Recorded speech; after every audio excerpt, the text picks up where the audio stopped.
योगेन चित्तस्य पदेन वाचा मनं शरीरस्य च वैद्यकेन योपाकरोतं प्रवरं मुनीना Patanjali Pranjali Mranatosmi Om Shanti Shanti Shanti. All right, welcome everyone to our Yoga Sutra classes today. We'll start with Pradeep ji's recap of what we did. अभी तक हम लोगों ने जो है 4-5 सूत्रों के बारे में बात कर ली, and it is part of our Samadhi Pradhan, which is the first part of the whole book. So first was more on the Atha Yoga Siddhanam, basically giving you the background, what are the essential information on how we have to prepare for the yoga, to understand that one. So there is something before you start. Second was Yogascheta Vritti Nirodha. Vritti is the pattern of it. So how to control it, understand it, that's what the second sutra was talking about it. Third one, Tatha Drashtu Sarupe Vastharam. So it was more on the witness consciousness, is expanding your consciousness to understand like from outside what is happening. So fourth one was Vritti Sarupe Mitra, modification or the pattern of Vritti, so we can reach to our state where we can understand the whole thing. Te Panchate Kalishta Akalishta. Basically, modification of mind is fivefold. Painful or not painful. So there are 5. So in total, there are 10 stages of your Vritti. Talk about the modification of mind is basically when we see something, like our eyes see something, we can say it is a pleasant or unpleasant. So vrittis are basically our desire, which we call the vasana. So there were like 3 kinds of desires: kanchan, kamni, and kirti. Kanchan is the more physical desires, like you mean worldly, that you want this car, you want this kind of house. So these are the kanchan. Second one is the kamni. Like you want something emotional, like I want to have like that kind of life, or I want to have that kind of partner, like it's more intimacy kind of. Third one is the kirti. So kirti could be at different level. You want some kind of appreciation. Appreciation could be like, I want to be famous, I want to be the prime minister, or it could be very small. My wife should appreciate me, or my kids should appreciate me, what I have done. So all these, basically, these are the part of the desires. Then we also talked about the desires also manifest in the 3 levels: Raga, Dvesha, and Moha. And these also have the 3 gunas: Sattva, Rajas, or Tamas. When we say like Ragas, dislike, Dvesha, and illusion attachment is Moha. So all these 3 also have the gunas as Sattva, Rajas, and Tamas. Nothing is bad in those. Like when we say Sattvic, I always used to think this is Sattvic food, which is the best for us. Tamasic, like I always used to refer in terms of the food.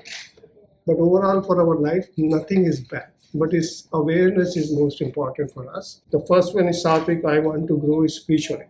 Like it's mostly positive thing. It's nothing harming, it's your growth or overall society growth. That's what it is. And the second, in the Rajas, example was given like I want to keep rising on the corporate ladder. It's not bad, but at the same time, it's a different level. So it's Rajas, it's not bad. Tamas in the same example is, I wish I had her life, I'm so unlucky. So you want it, but at the same time, it's not in the good terms. I don't want to be with him. At the last level, when we think about the tamas, the person should be punished. You are really against the person. So those are the 3 examples. So ultimately in this last sutra, we were talking about the modification of mind, which is like 5-fold. So as Pradeep ji said, we will get a little bit deeper, and today's class we are going to actually cover 5 sutras. Every class we've been going one by one. We'll cover the next 5 sutras. We'll take a different approach slightly. I won't go into the actual sutra text. We'll discuss the concepts first, and then we'll read the sutras towards the end. The next few sutras, Patanjali Maharishi is going deep into the Vrittis. type of vrittis. For today's class, I've prepared a small diagram. But before we get into the diagram, I'm going to tell you guys a story. There is a remote temple in Tamil Nadu that my parents happened to come upon. Devi temple. I wouldn't say secretive, but they're kind of hidden gems.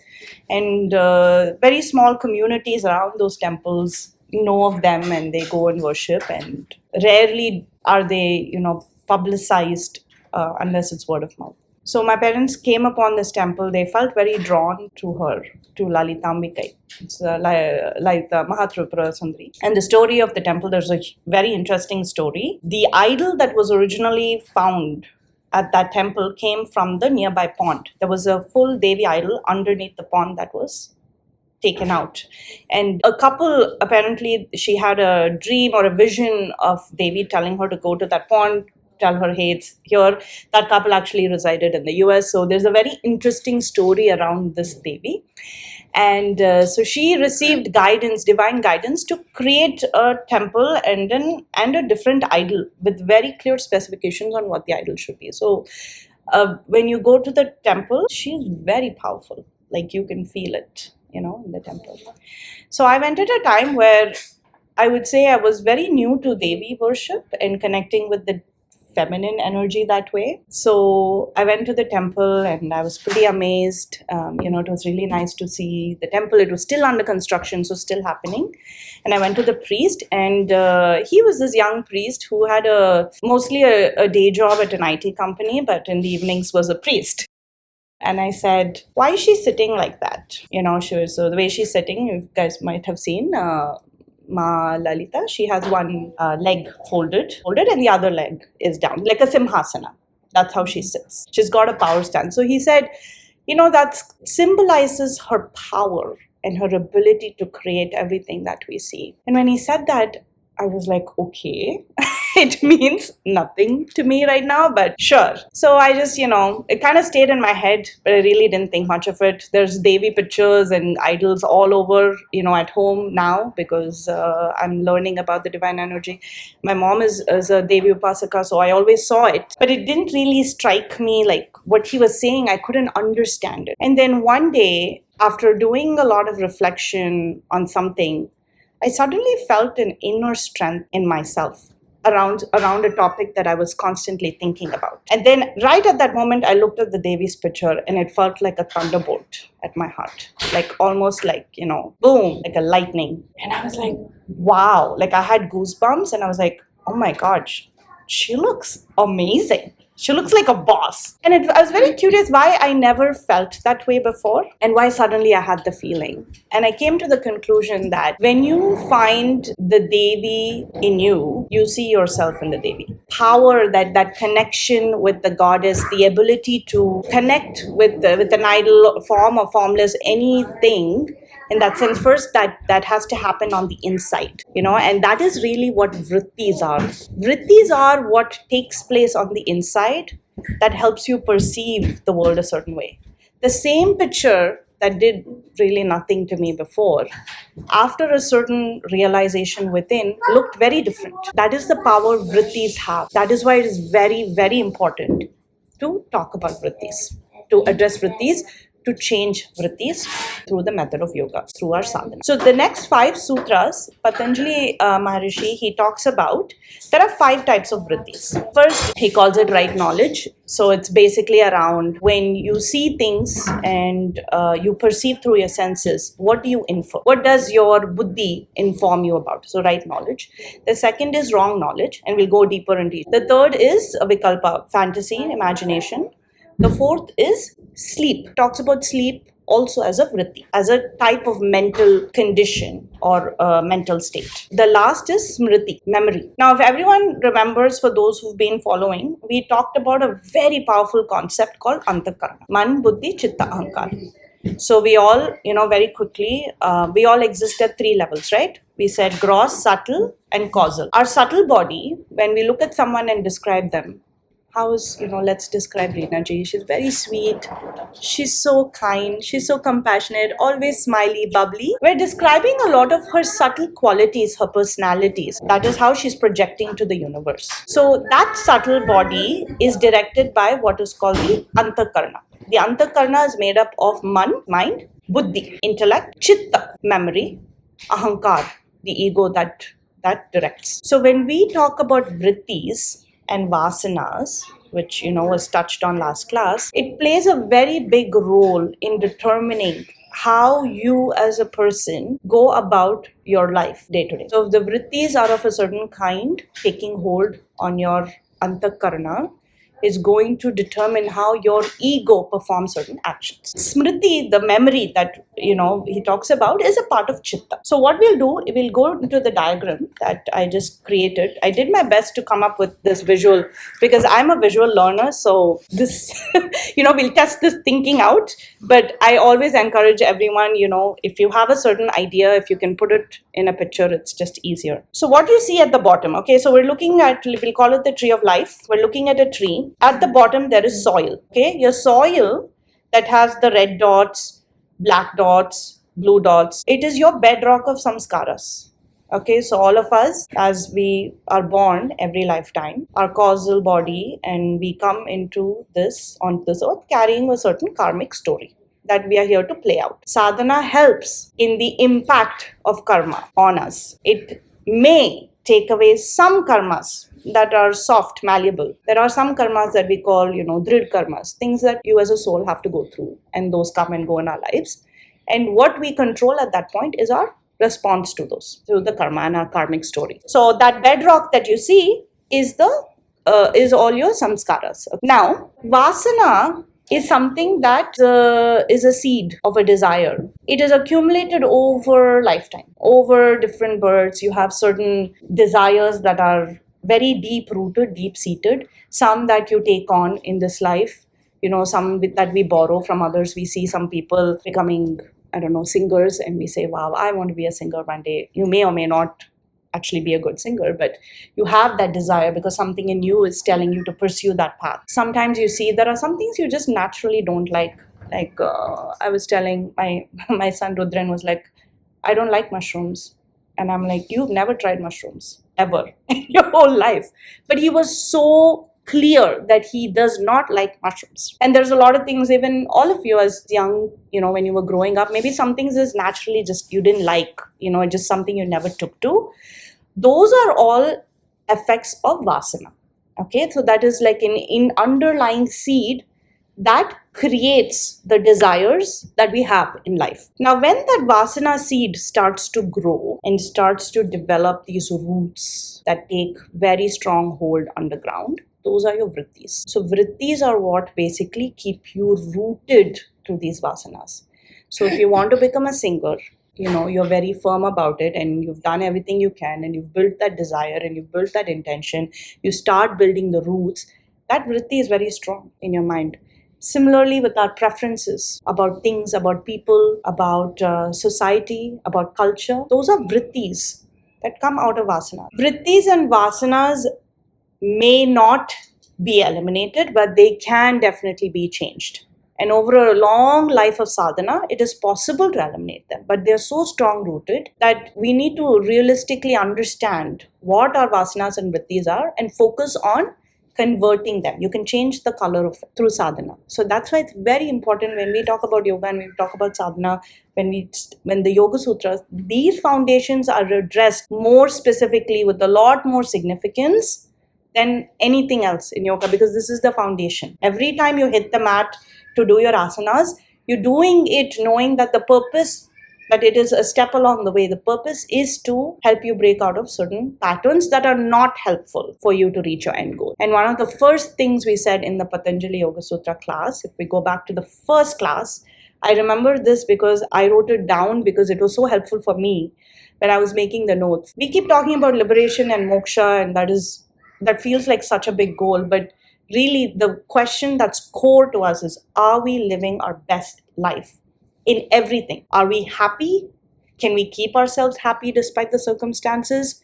How are we with our relationships? Being able to solve through that, in reality, to me, is liberation. That is, in your life, if you're able to do that, that is the purpose. The first things that keeps us from doing certain things is Vrittis that hold on to it. Then from the Vrittis, you have this tree of life that has the Buddhi, which I'm calling the trunk, and then the Ahankar, which are the branches, which basically do the things that result in the fruit of actions. In a tree, you can have leaves that are absolutely green, beautiful. Then you have the yellow ones dry that are almost dead. You have some that give you fruit that is delicious, you can eat. Some fruits go bad. So what the tree gives in terms of the life is determined by what the buddhi can inform to this ahankar. When we look at the antakarna and we say man, buddhi, chitta, ahankar, man is what we are perceiving through, right? What we perceive through our senses. So the indriyas, when they see things, it goes to the mind. The mind informs, okay, yeah, this is it. So when you see smoke, you're like, has to be a fire, right? Like 2 and 2 put together. Your mind informs that. The chitta, we said, was a combination of your consciousness, unconscious, subconscious, mind. So right now when I'm talking to you, I'm in my conscious state. I'm talking to you. But maybe certain things I'm saying is bringing up certain feelings for you and also for me when I'm saying it. That is coming from our subconscious. It is influencing how we consciously interact. So the chitta, man, ahankar, ego is what we actually go do.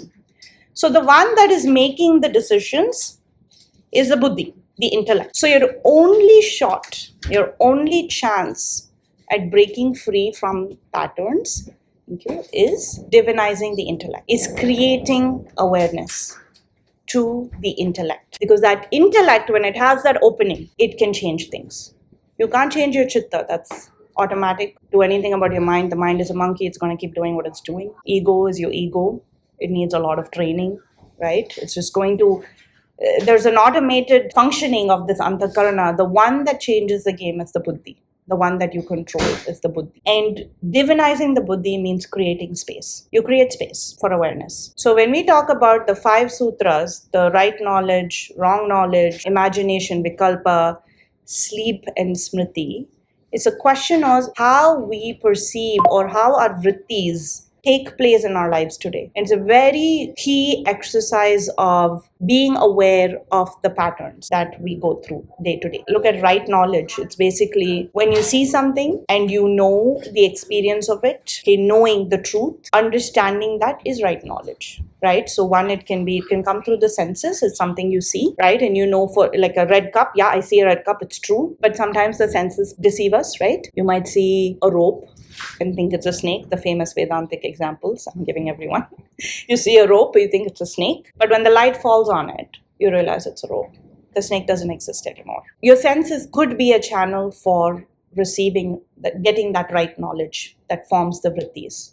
Okay, the second one is around interpretation or inference. So the smoke and fire thing that we talked about, you know from experience that when one of those happens, the other one absolutely exists. So there could be situations or things in our lives where we know through our experience and through truth and realization that when there is smoke, there is always a fire. Like you know those. So that is a form of truth, right knowledge that we get. And the last one is Āgama, which is a trusted source, like a guru or a shastras, one that reveals to us the truth, one that has seen the truth and has the authority to give you that knowledge. So these are sources for right knowledge. So that's one of the vrittis. So when we're talking about vrittis, we want to be informed by the right knowledge. The second one is wrong knowledge. So the rope and snake one, again, being deceived by senses, or thinking about something in a way that is not true. So you've met someone, they're acting a certain way, immediately we form a story. Oh, this person's like this. I know. I've seen too many people. I know this person's like this. But the reality might not be true. We don't know the reality. When we meet people, we see the tip of the iceberg. That's always what it is. You see 10% of a person's life when you're in front of them, which is their gross interaction with you. And I'm not talking about our spouses or, significant others or close family members that we live with. Even with them, all of you will agree that they surprise us every now and then. right? Because we're all evolving as humans. So even with them, sometimes we assume certain things about a person without fully questioning how they are changing their understanding of the world based on events that they go through. So the wrong knowledge is a vritti that could develop if you're not careful. So in the snake and rope example, what changes is the light. When you shine light, you realize whether it's a snake or a rope. And the light is awareness. That's what Viveka comes in, the ability to discriminate. Third one being Vikalpa, imaginative vrittis. Okay, so when we read fairy tales, you have words that are strung together describing something that is beautiful and glorious. It's based on real experiences, but it is not real. This is very true of the narratives we have about ourselves or about other people in our lives. So it could be based on your personal experience. And maybe it's true, but there is nothing real. So things you're anxious about or things that you anticipate will go wrong hasn't happened yet. But you're so anxious about the future because it has triggered some kind of a chitta in you. Because in the past you've been scarred, so you're not able to come to terms with it or meet it in a way that's neutral. That is another type of vritti. The fourth one Patanjali Maharishi talks about is sleep. He says nidra is also a type of vritti. So we all would have come up or seen the three states, right? Waking, sleep, and deep sleep. Sleep is also a state of being. In sleep, what happens? We withdraw. Our senses are completely withdrawn, especially in the gross body. You don't feel anything, right? Your mind may be going on about dreaming and things like that. You have certain dreams and things like that, but your prana is completely withdrawn from a gross level. So nidra, sleep, is also a state of mind. Even when we practice meditation, sometimes people see things, sometimes they imagine things. Patanjali Maharishi is saying go even beyond that. That is also a vritti. That is also a manifestation of the mind. Don't get fooled by seeing something and thinking that's the ultimate. Go beyond that, because everything is creating attachments, right? Everything is creating likes and dislikes. It's creating something in you that's binding you to things in life. So it's really critical to understand these vrittis. And the last one being smriti, which is memory. Again, whatever is going on in our subconscious, chitta, that comes up when we interact with people. The reason we are talking about these vrittis is because before we go and solve the problem, we need to understand what the problem is. It's not just about, okay, I need to meditate more. For what? What are you meditating for? What are you trying to do? Where are you trying to go? It's really important to understand who you are, because so many of us, we say we meditate, but then when we actually go out in the real world, how much of that do you take in? It's difficult. It's difficult because we're conditioned, because the vrittis are at play. So to break that cycle requires a lot of self-analysis, a lot of understanding about your nature and the patterns that go on in your lives and in your own selves. So these are the 5 vrittis. I'll read the sutras and then we'll pause for questions. Sutra number 6, 5 kinds of vrittis. Pramāṇa, Viparyaya, Vikalpa, Nidra, Smrityaya. Okay, so Pramāṇa means right knowledge. Viparyaya, wrong knowledge. Vikalpa, fancy, imagination.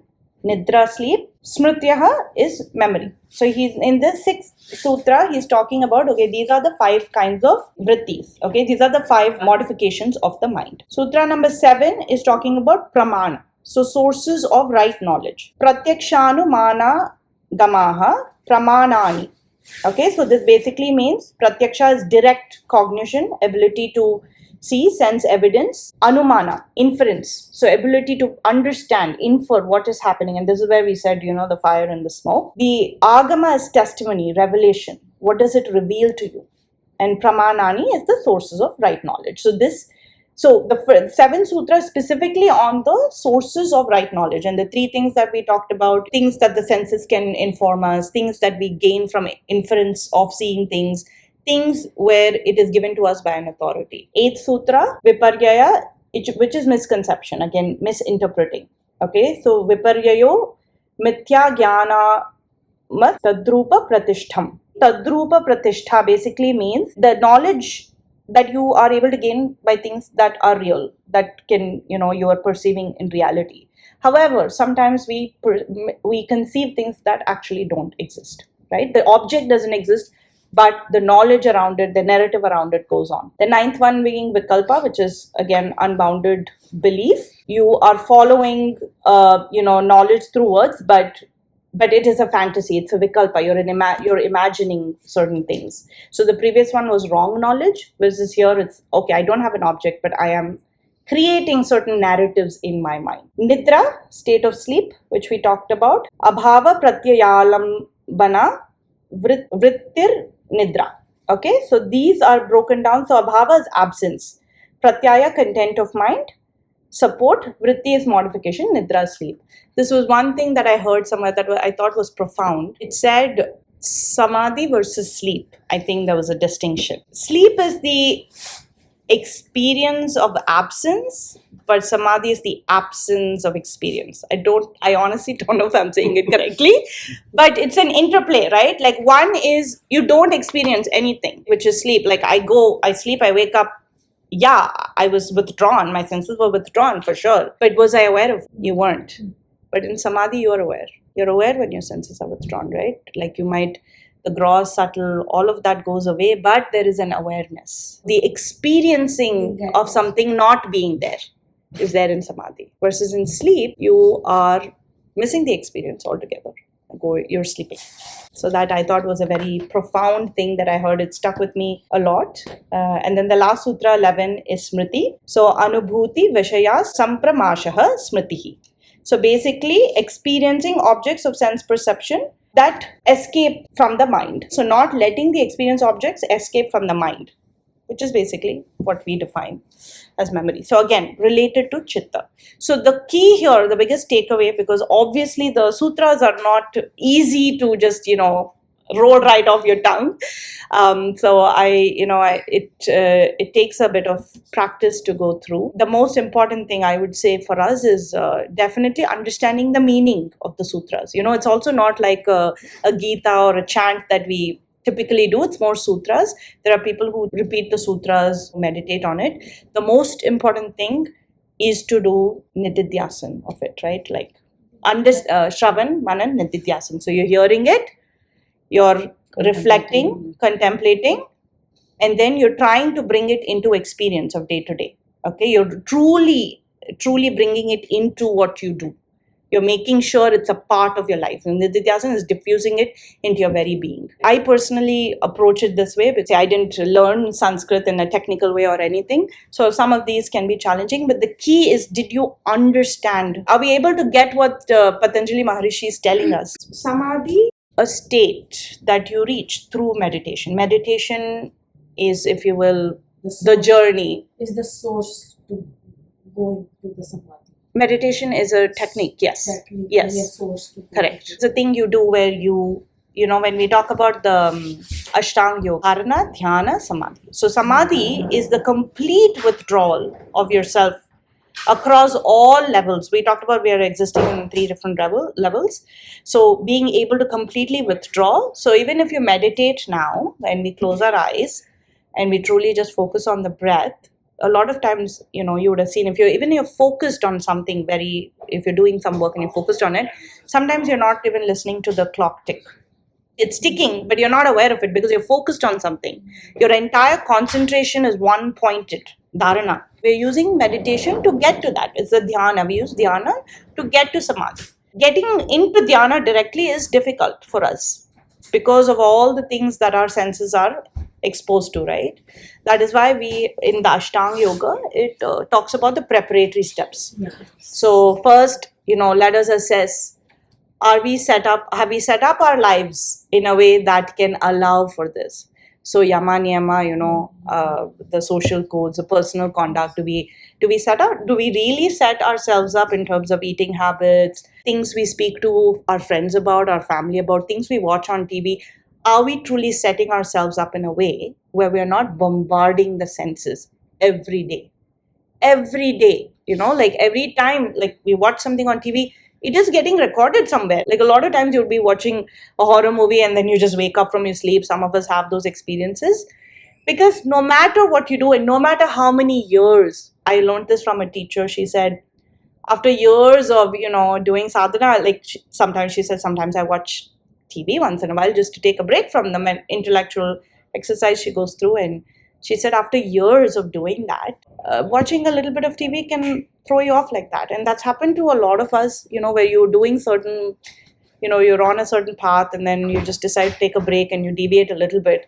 And then you feel like, oh my God, I just spent so much time getting some discipline in and now it's like gone, right? It is a modification of your mind. You saw something 2 days back on TV and then something has come, or you spoke about something, or you have something happened in your life that triggered a very deep experience that is manifesting in your dream. Get up, wake up, brush it off, move on. I've seen people fighting on dreams. Literally, I've seen patients fighting on dreams. And one of my patients got a fracture because she fell down in the dream. She was having a fight. Oh my God. And then she hit her husband real life and she fell down and broke her wrist. I'm not kidding. She was having that anxiety attack in the sleep because of she was having a fight in her dream. And then she actually fell down from her bed and had a wrist fracture. Yeah, like it's true, basically. Yeah. Like sometimes It affects you, right? Your It dreams affects you. affect you. Yeah, it looks like you're awake, and actually you are not. The feeling is real, right? Feeling is real. Sometimes we are But feeling उस समय मैं something. बोलूं प्रदीप जी आप वो नहीं हो यहाँ हो आप बोलोगे जाओ यार उसी तरह भी अगर मैं बोलूं कि आप ये नहीं हो आप कुछ और हो मानोगे this is not the reality this is a perceived reality और ये साधु महात्मा ने रियलाइज किया है हमारे यहाँ हाँ, exactly. हाँ हमारे यहाँ प्रमाण है जैसे ना बोला प्रमाण होते हैं आगम प्रमाण जो बोलते हैं जैसे नाम सिमरन पूजा में है ना कि सोवत भी तेरे को मैं याद करूँ सोवत जागत सोवत भी तेरे को मैं मेडिटेट करूँ तो वो कैसे होगा वो भी मतलब I guess when it's a state of mind मन की स्थिति है कि वो निरंतर जिसका नाम चलता रहता है ना वो निरंतरता जब आ जाती है दीर्घकाल निरंतर सत्कार सेविता अभी पतंजलि योग सूत्र में हम पढ़ेंगे 3 फैक्टर होना चाहिए एक तो दीर्घकाल की प्रैक्टिस होनी चाहिए मतलब बहुत लंबे समय तक ऐसे नहीं कि 6 महीने कर लिए साल भर कर लिए हो जाएगा वैसा नहीं होता स्टेट वो स्थिति आती है दीर्घकाल निरंतर मतलब निरंतर irrespective of the situation no matter what role you are playing अगर लगातार तुम्हारे मन में नाम चलता रहता है तो वो नींद में भी तुम्हारा स्मृति आती रहती है उसकी मतलब उसका जप चलता रहता है और सत्कार सेविता वो एक टर्म है मतलब विथ रेफरेंस श्रद्धा से चलता रहता है आदर से अगर चलता रहता है अगर वेकिंग स्टेट में चलता रहेगा तो वही तुम्हारा स्लीप स्टेट में भी तुम्हारी स्थिति बन जाएगी मेडिटेशन इज अ स्थिति जैसे फॉर एग्जांपल स्लीप हम करते नहीं है स्लीप होती है when we create an environment जैसे लाइट ऑफ कर दिए बंद कर दिए पर्दा शांत कर दिए सब कुछ तो धीरे धीरे करके अपने आप स्थिति आ जाती है निद्रा की ठीक है उसी तरह ध्यान एक स्थिति होती है जो तुम बोल रही हो वो बहुत मतलब चरम सीमा का ध्यान है ध्यान एक स्थिति होती है वी डोंट डू ध्यान हम ध्यान करते नहीं हैं ध्यान होता है वो डिस्टिंक्शन लैंग्वेज में चाहिए हम क्या करते हैं हम धारणा करते हैं जैसे पतंजलि योग सूत्र में धारणा ध्यान समाधि जैसे श्वेता ने बोला कि अंतर्गत टेक्निक है धारणा मतलब 1 point focus you can do on a naam you can do on a candle you can do on a सांस anything that is called धारणा मतलब bringing धारणा is like छोटा बच्चा है उसको खाना खिलाना है वो बार बार भाग रहा है उसको वापस लेके आओ वो है धारणा मतलब आपका मन भाग रहा है आप वो ऑब्जेक्ट ऑफ मेडिटेशन पे बार बार लेके आओ तो इसमें ये नहीं सोचना है कि मेरा तो ध्यान भागता ही है वो सबका भागता है दलाई लामा का भी भागता होगा but he started at 7 years old है ना अर्जुन का भी भागता था सबका मन चंचल होता है तो फोकस ये करना है कि हमको लाना है उसको भागेगा तो भागेगा मन का काम है भागना मन का काम है वायु जैसा थोड़ा सा स्पेस होगा निकल जाएगा मन को वायु से कंपेयर किया गया ना बात There was this experiment, right? If you took a glass of water that had red color in it, and then you took blue ink or blue color and started dropping little by little. Initially, the drops, it doesn't change the color. But let's say you started pouring the blue water. It will change color. Even if you took mud and you put it in a glass and filled it with water, when you start filling that glass and letting the water run through the clean water, the dirt automatically overflows and the water that you end up with does not have dirt, right? It changes. So the point is, I think even with japa, the way I understand it is when every time you're turning to japa,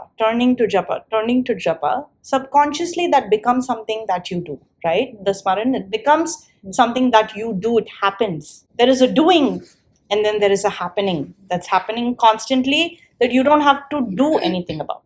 But you're doing all these external things where you're trying to do that pratyahara, get away from something. So like Archana ji said, if you're getting away from something, where can you engage your mind and yourself to be productive then, right? So if you did 2 malas of japa, maybe you do 4 malas, something else. You fill that half an hour with something that can keep you on the path that you want to go on.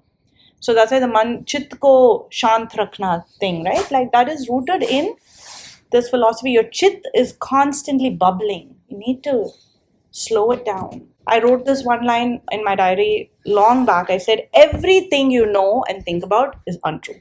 I was like, if I think about something and I'm like, yes, this is how it is, it's untrue. Stop. Really think. Like, is it just, your bias? Is it just your conditioning that you're putting on a person or a situation? Give space, silence, breath in between, in the middle of a situation that you're in, right? That itself is powerful.